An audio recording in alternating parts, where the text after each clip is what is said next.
Assalamualaikum warahmatullahi wabarakatuh. Hari ini kita mulai kembali pembahasan pokok bahasan yang baru dengan tema atau judul mitigasi bencana. Ya.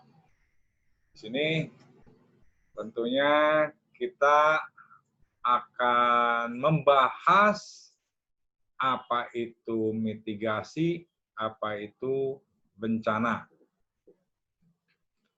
Pengertian dari mitigasi bencana yaitu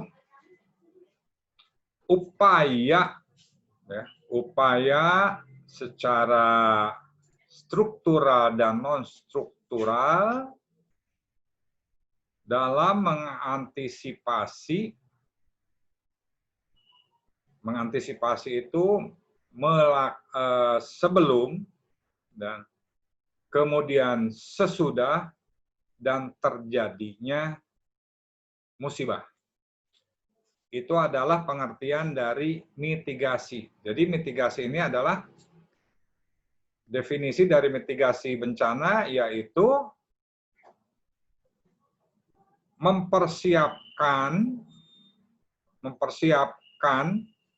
memprediksi ya, sebelum, sesudah, dan terjadinya bencana. Nah, bencana ini dapat dikategorikannya adalah bencana alam.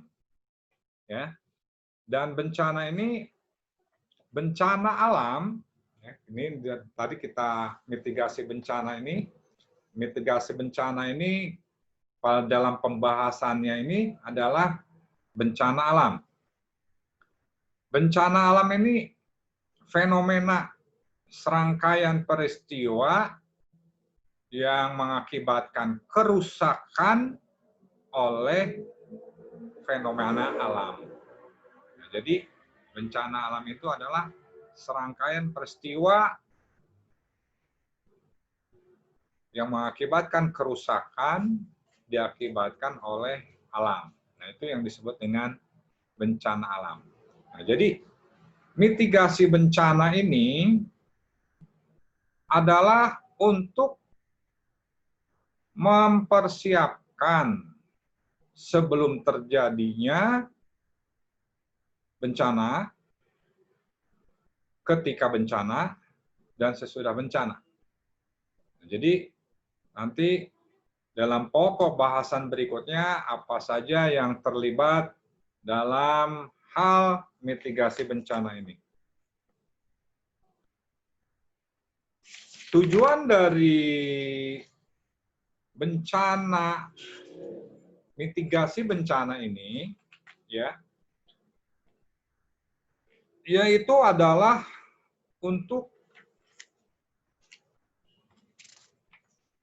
membangun sebuah kekuatan baik masyarakat, pemerintah, ya, untuk menghadapi musibah bencana alam ini. Jadi mitigasi bencana alam ini dapat digolongkan menjadi beberapa faktor penyebabnya, yaitu banjir, longsor, ya, longsor, kita akan perhatikan gunung berapi, gunung api meletus, ya, tanah longsor, nah ini, dan tsunami. Jadi tentunya dalam hal mitigasi ini akan berjalan baik jika ada yang harus diperhatikan. Satu, tersedianya informasi peta kawasan bencana. Ya, tersedia informasi dan peta kawasan rawan bencana. Nah, jadi Indonesia ini tentunya dalam tahun, kurun waktu beberapa tahun ini sudah punya yang disebut dengan roadmap. Ya, roadmap itu peta bencana. Roadmap itu peta yang titik-titik bencana daerah mana saja yang rawan. Nah, di Bogor juga ada yang tersedia ya, Bogor tentunya kalau banjir, longsor dan sebagainya itu pasti ada punya peta bencananya. Yang kedua, bencana ini dapat diantisipasi dengan baik, yaitu dengan adanya sosialisasi, ya, sosialisasi dan kesadaran pada masyarakat jika menghadapi bencana. Yang ketiga, mengetahui apa yang dilakukan, dihindari, serta bagaimana menyelamatkan diri jika terjadinya timbul bencana. Lalu yang keempat adalah pengaturan. Nah, regulasi, pengaturan itu regulasi penataan kawasan rawan bencana. Nah, jadi itu yang kita bahas. Nah, selanjutnya jenis mitigasi ini tadi kita bahas adalah ada mitigasi struktural dan mitigasi non-struktural. Apa itu mitigasi struktural? Mitigasi struktural itu mempersiapkan, meminimalkan efek jika ada dampak dari bencana.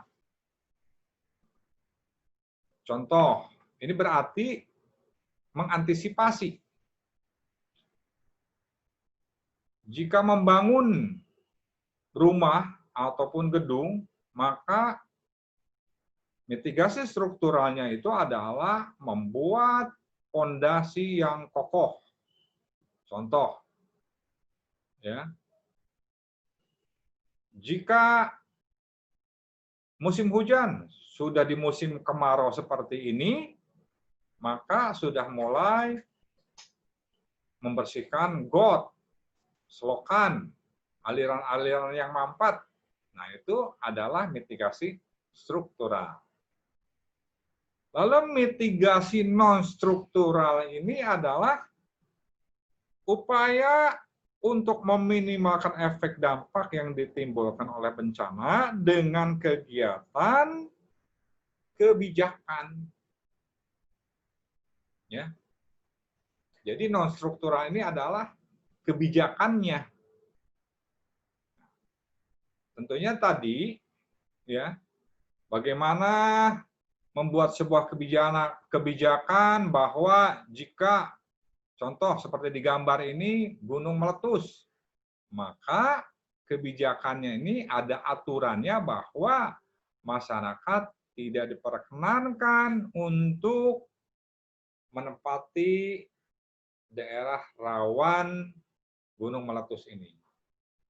Jadi ada radiusnya, misalkan 10 km. Ya, dan 10 km itu tidak boleh dihuni oleh masyarakat.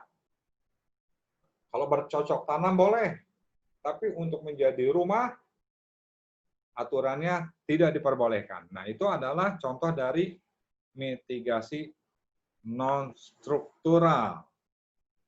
Nah, apa tujuan dari mitigasi ini? Ya. Tujuan dari mitigasi ini adalah mengurangi dampak bencana yang ditimbulkan. Kalian boleh ditulis ya. Jadi tujuan dari mitigasi ini adalah mengurangi dampak bencana, ya, baik tentunya yang diprioritaskan ini adalah pada manusianya, korban jiwa harus diminimalkan. Nah, itu tadi. Ketika membangun, maka fondasi bangunannya harus kokoh. Ya. Yang kedua adalah menjadi landasan atau pedoman untuk perencanaan pembangunan. Nah, jadi dalam hal membangun itu tidak serampangan. Nanti akan kita bahas apa saja yang harus menjadi landasan hukum jika akan membangun sesuatu. Misalkan tadi, kalau kita mau membangun rumah, harus ada IMB, izin mendirikan bangunan.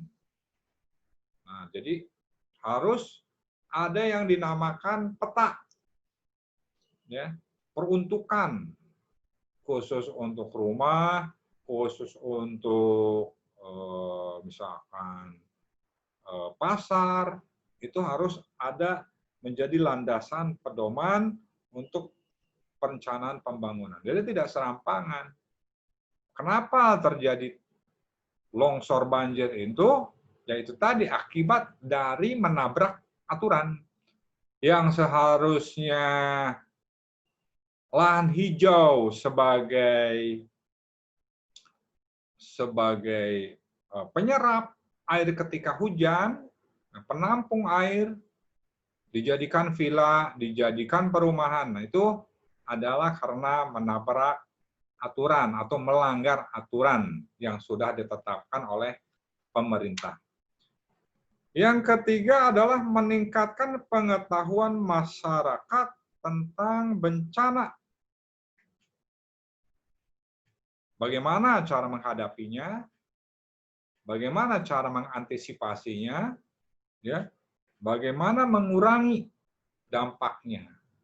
Nah, makanya biasanya pemerintah, nah ini jika terjadi tsunami seperti ini, maka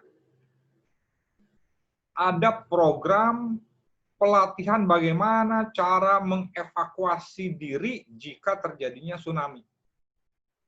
Nah, itu harus diupayakan pelatihan-pelatihan, ya, karena nanti jika sudah terbiasa, maka masyarakat itu sudah tidak panik dan secara refleks sudah terlatih untuk bagaimana cara mengevakuasi diri dan keluarganya.